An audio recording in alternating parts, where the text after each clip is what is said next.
Comment reconnaître une meilleure qualité de mèche ou de cheveux? Nous aurons une série de vidéos où je vais vous enseigner sur les mèches pour permettre aux personnes qui veulent commencer un business de mèches à avoir un minimum de connaissances et surtout avec cette diversité de mèches et de cheveux qui existent sur le marché ces dernières années. Alors prêt que notre aventure commence. On y va. Mon nom est Marie-Anne, je suis motivatrice e-commerçante, formatrice dropshipping et du e-commerce. Alors, comment reconnaître la bonne mèche de par son grade? C'est vraiment le premier critère que tu dois avoir en tête, que tu dois savoir, que tu dois connaître. Si tu as l'intention de commencer un business de mèche, le grade de la mèche est le critère principal, est le critère premier pour pouvoir déterminer si une mèche est bonne ou si elle est mauvaise. D'accord? Et qu'est-ce que le grade? Le grade, en fait, c'est le tissu de la mèche. Le grade, c'est ceci que vous appelez la mèche, en fait. C'est ça le grade, c'est ce qu'on voit là, qui est cette partie du cheveu. C'est ça le grade du cheveu. C'est ce qui détermine si la mèche est bonne ou si elle est mauvaise. Le grade, c'est le tissu du cheveu. Parce qu'en fait, ce n'est pas autre chose qui gâte la chevelure. C'est ça, en fait. C'est cette partie du cheveu là qui se détruit ou qui durcit ou qui se... Voilà, qui fane avec du temps ou avec moins de temps. Donc, c'est vraiment le premier critère. Pour moi, toutes ces catégories de mèches, moi, je les rassemble en deux catégories tout simplement. Pour moi, sur le marché, il existe la mèche et le vrai cheveu humain. Tout ce qu'on va vous dire, les mèches malaisiennes, péruviennes, brésiliennes, mongoliennes, etc. C'est juste les appellations en fait, c'est juste du marketing. Ce sont des termes employés par des fabricants ou par des vendeurs pour mieux écouler leurs marchandises. Tous ces noms-là n'existent pas. Il y a simplement cheveux et mèches en fait. Donc vous voyez tout ce qu'on va vous dire, les raw hair, les Remy hair, les ceci hair, tout ça c'est juste les appellations marketing. Donc si tu as à retenir une leçon aujourd'hui, c'est que sur le marché il existe le cheveu purement humain et la mèche. La mèche, c'est tout ce qui est fabriqué, quel que soit son grade, même s'il a le grade le plus élevé qu'il soit, même s'il va faire une durée de vie de 10 ans, de 15 ans, tant qu'elle est fabriquée, en fait, moi je l'appelle une mèche. Alors, pour moi, ce qui est cheveux, c'est tout ce qui est humain, c'est tout ce qui est inné. Le cheveu, pour moi, le cheveu, c'est ce qui vient de la tête d'un donneur humain, en fait. Donc, il y a cette nuance-là et sachez vraiment faire la part des choses. Tout ce qui est greffe, perruque, qui a été fabriqué, qui est passé par un processus, qui a reçu des produits chimiques pour avoir cette transformation et devenir cheveux ou comme vous voulez, ces cheveux, ces mèches en fait. Et tout ce qui a été rasé ou retiré de la tête d'un humain, d'un donneur, c'est cheveux. Donc voilà la nuance en fait pour moi. Je ne sais pas pour toi, si tu as toujours dans la tête qu'il y a plusieurs catégories. Non, il y a ce qui a été fabriqué et ce qui est inné, naturel, qui vient de la création elle-même. Donc voilà. Et c'est quoi la différence entre la mèche et le cheveu? La différence, c'est que le cheveu qui vient de la tête d'un donneur est très très cher, n'est pas à la portée de tous. Ça, c'est le premier critère vraiment. Et maintenant, la différence entre la mèche, c'est que il y a pour tous les prix, vraiment. Il y a vraiment pour tous les prix. Et la différence est sur le prix et sur la longueur, sur la durée de vie. Le cheveu qui vient de la tête d'un donneur est éternel. En fait, ça ne va jamais se gâter, ça ne périt pas.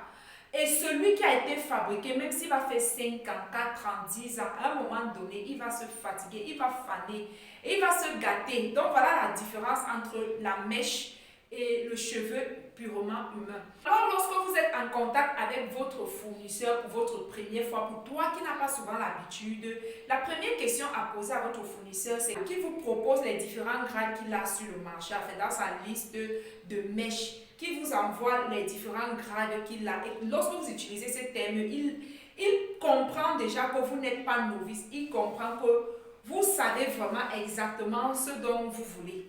Donc voilà le premier terme que vous devez employer lorsque vous êtes face à un fournisseur. Demandez-lui quels sont les différents grades qu'il propose sur le marché. Et bien sûr, plus le grade est élevé, plus la mèche coûtera cher. Comment savoir que le cheveu que nous sommes en train d'acheter est constitué d'un bon tissu, d'un bon tissu de cheveux en fait? Tout dépend du matériel utilisé pour sa fabrication. Et c'est ce matériel-là qui permet à votre cheveu ou à votre mèche d'avoir une durée de vie plus longue ou moins.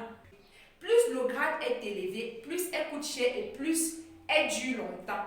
Moins le grade est bas, il va être moins cher et il va vite se gâter en fait. Il existe plusieurs types de grades ou plusieurs catégories de grades. Il y a le grade 9A, le grade 10A et le 12A.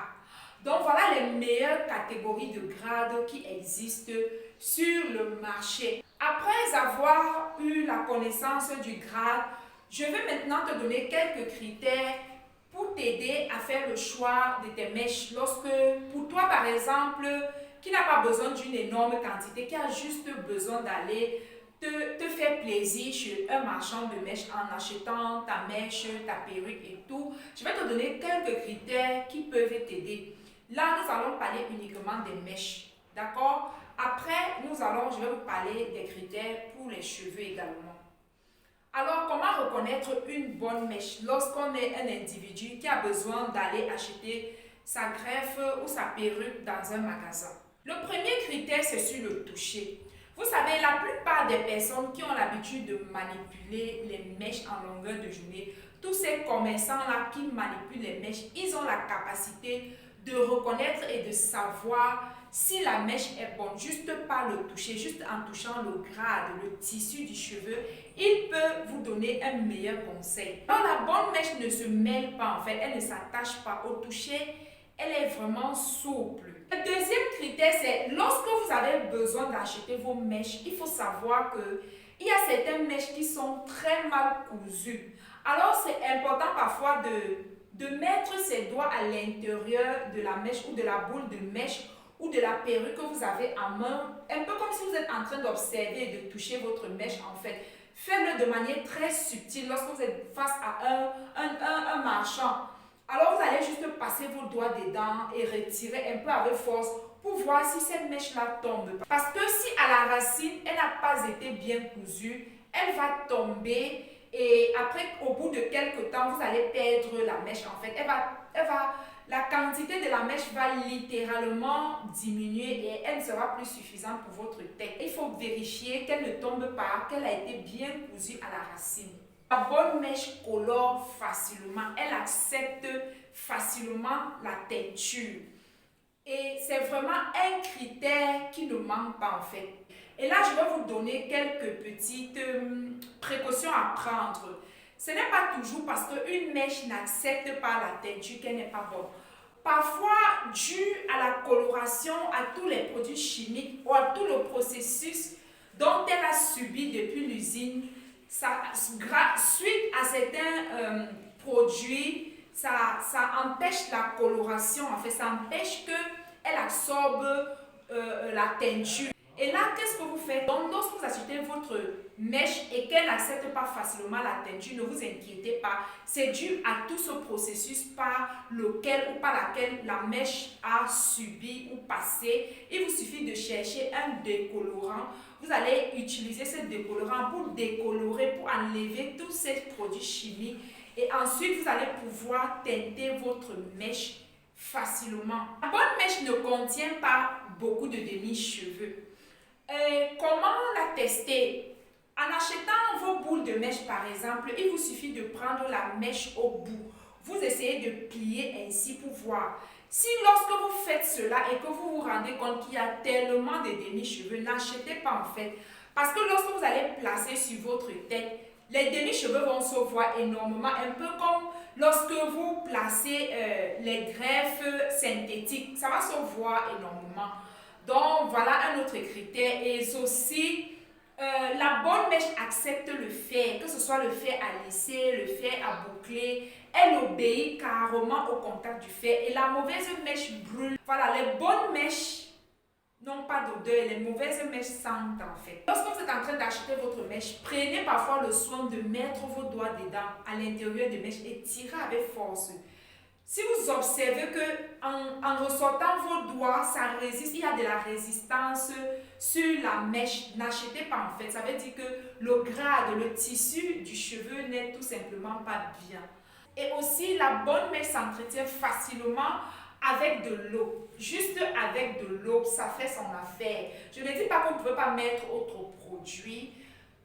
L'eau, vraiment, lorsque la mèche est bonne, est de grade élevé, juste avec de l'eau, votre mèche s'entretient et elle est nickel, quoi.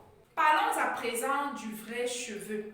Du cheveu qui vient de la tête d'un donneur humain. Et comment reconnaître le bon cheveu, le vrai cheveu, le pur? D'abord au prix, parce que son prix n'est égal à aucun autre prix sur le marché. D'abord, il faut d'abord le savoir, d'accord? Je vais là aujourd'hui délivrer toutes ces personnes-là qui passent leur temps à acheter les mèches qui viennent de la Chine. On les pompe en leur disant que ça vient de l'Inde et tout en fait. D'abord, le premier critère, c'est à son prix qui est très élevé. D'accord? Faites attention pour les personnes qui peuvent aussi élever les prix juste parce qu'ils veulent arnaquer d'autres personnes. Vraiment, prenez le temps d'écouter cette vidéo jusqu'à la fin pour comprendre. Premièrement, je vous donne le critère, c'est le prix. Et deuxièmement, le deuxième critère, c'est que le cheveu humain n'est pas comparable à tous ces cheveux qu'on achète en Chine, que nous vendons. Ça n'est pas comparable, même à vue d'œil en fait. Moi, je suis par exemple en Inde. Si tu veux vraiment voir la différence entre les cheveux, mettez un film où vous regardez les cheveux des Indiens par exemple, et vous allez voir avec la mèche que vous avez à la maison, ça n'a pas le même éclat, ça n'a pas la même souplesse. Le vrai cheveu est comme de la laine, est comme de la soie, de la laine. C'est un peu ça balance comme les vagues d'eau en fait. Ce n'est pas stagneux, ça ne stagne pas, ce n'est pas statique. Lorsque tu la touches et même lorsque le vent passe, elle bouge et sa façon de bouger est très différente de la mèche. Ce n'est pas la même chose.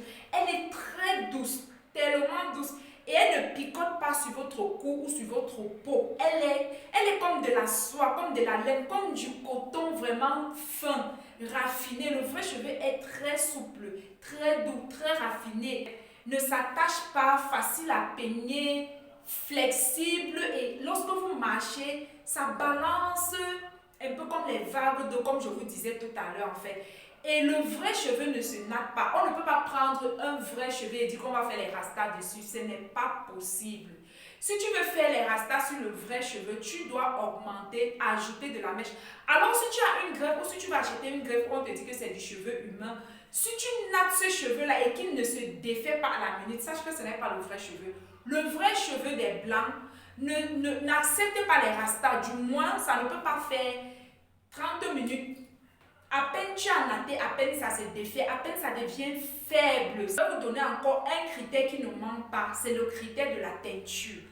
Dorénavant, lorsque tu veux aller acheter le vrai cheveu, posez la question à la personne qui vend le cheveu si vous pouvez venir avec juste une petite quantité de teinture et vous poser sur le cheveu pour voir si réellement ça va teinter au bout de quelques secondes. Ça va avoir la même réaction que vos cheveux en fait. Là, ça ne dépend pas de l'ethnie du cheveu. Le cheveu, c'est le cheveu en fait. Vous prenez juste une petite partie de teinture, mettez sur votre vrai cheveu naturel, inné, vous allez voir la réaction. Ça sort naturellement, de la bonne teinture, ça va sortir naturellement. Ne faites pas ce test avec une teinture de couleur noire. Faites-le avec une teinture de couleur, de toutes sortes de couleurs en fait. Prenez l'exemple de vos propres cheveux. Lorsque vous mettez une petite partie de teinture, au bout de 5 minutes, au bout de quelques instants seulement, la couleur change. Alors voilà le critère de base, voilà un autre critère pour savoir si le pur cheveu indien que vous voulez ou mongolien ou quoi que vous voulez acheter n'a pas été mélangé. Parce que la nouvelle technique de nos jours, c'est qu'ils mélangent les cheveux, les bons cheveux avec les mauvais cheveux et là tu ne peux pas reconnaître facilement. Alors si ça a été mélangé, tu mets la teinture, certaines parties vont colorer et d'autres parties ne vont pas colorer. Ça prouve que le cheveu a été mixé avec les mauvais cheveux. D'autres personnes essayent de tester le vrai cheveu avec avec les allumettes. Là, tu peux également te tromper. Je te conseille de tester avec la teinture, avec les nattes, comme je viens de vous le dire, avec la texture, avec le grade, comme je vous ai expliqué. Regardez à la télé, regardez comment le vrai cheveu balance. Si vous voulez acheter les cheveux des Blancs ou les cheveux des Indiens de l'Asie, donc chaque continent a sa spécificité de cheveux, a son type de cheveux. Dépendamment de cela, mettez à la télé, tapez sur YouTube, regardez le style de cheveux et allez au marché, vous allez voir comment ça réagit en fait. Donc voilà, c'est pas la même chose en fait. Donc certaines personnes disent qu'il faut tester avec les allumettes. Moi particulièrement, ce n'est pas une bonne technique. Donc ce n'est pas évident. Si le cheveu a des cheveux humains et que c'est mélangé, même si vous prenez un petit grain, quelques grains, vous brûlez, ça va sentir le cheveu en fait, ça va avoir l'odeur du cheveu. Donc ne faites pas cela, vous pouvez tester avec les allumettes, mais ce n'est pas une technique sûre. La technique la plus sûre, qui est très sûre, c'est la teinture. C'est la teinture qui va vous dire, parce qu'une mèche qui n'accepte pas la teinture, c'est une mèche qui a été trafiquée, c'est une mèche qui est passée par les produits chimiques. Un cheveu humain, quel qu'il soit, accepte la teinture. Donc, c'est vraiment ce critère-là que tu dois prendre en compte si tu ne veux plus te faire arnaquer. Et il y a le prix, comme je vous le dis. Le cheveu, comme vous, je vous assure que le vrai cheveu coûte cher. Ce n'est pas à la portée de tout le monde. Pour avoir ne serait-ce qu'une tête de cheveux, il faut au moins 2 à 3 donneurs. Oui, parce que une personne ne peut pas donner une tête. Parce que figurez-vous que sur une tête, il y a différentes tailles de cheveux. Regardez sur vos cheveux n'ont pas les mêmes tailles. Également sur les cheveux des donneurs, ça n'a pas les mêmes tailles. Donc lorsqu'on prend une personne, on enlève ses cheveux, il passe au tri et on scinde les tailles et c'est pour cette raison que ça ne peut pas suffire en fait pour faire une tête. Donc ils ont besoin parfois de 2 et de 3 têtes pour faire une perruque, une tête entière de boules de mèche, de boules en fait. Donc vraiment il faut comprendre cela, le vrai cheveu il faut prendre, si ce n'est pas mélangé, il faut avoir au moins $1000. $1000 pour s'offrir une tête de cheveux humain pur. $1000, ça c'est le minimum en fait que vous pouvez avoir. Et ça ne se voit pas partout. Je vous assure que ce sont les stars hollywoodiennes qui mettent les vrais cheveux sur leur tête. Tout ce qu'on vend au bas quartier, au prix des mèches qui viennent de la Chine, ce ne sont pas les cheveux. C'est la triste réalité, mais c'est vrai. Alors, je vous exhorte à cliquer en dessus de celle-ci pour voir ce qui suit. Là, je vous ai enseigné sur les différentes textures et densités des mèches qu'il y a sur le marché de nos jours, qui existent sur le marché de nos jours. Et notre série de mèches va continuer et n'hésitez pas de cliquer sur chaque vidéo, il y a un lien qui mène à une autre vidéo concernant toutes ces séries où nous allons enseigner sur les mèches. Pourquoi je fais ces séries d'enseignement? Premièrement, pour aider les personnes qui veulent commencer un business de mèches à avoir les bases, à savoir ce qu'il faut exactement demander aux fournisseurs lorsqu'il va falloir passer les premières commandes, pour ne pas se tromper et pour ne pas amener notre fournisseur à se tromper, à nous envoyer ce qu'on n'a pas demandé également.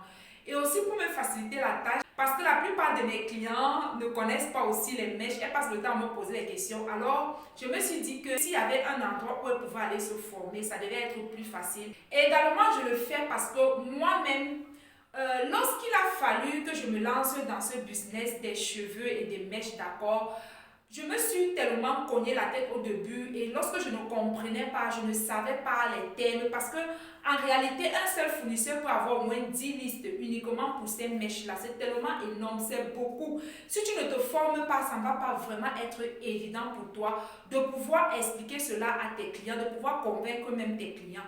Parce que le client doit savoir que tu maîtrises déjà ton domaine pour pouvoir te faire confiance.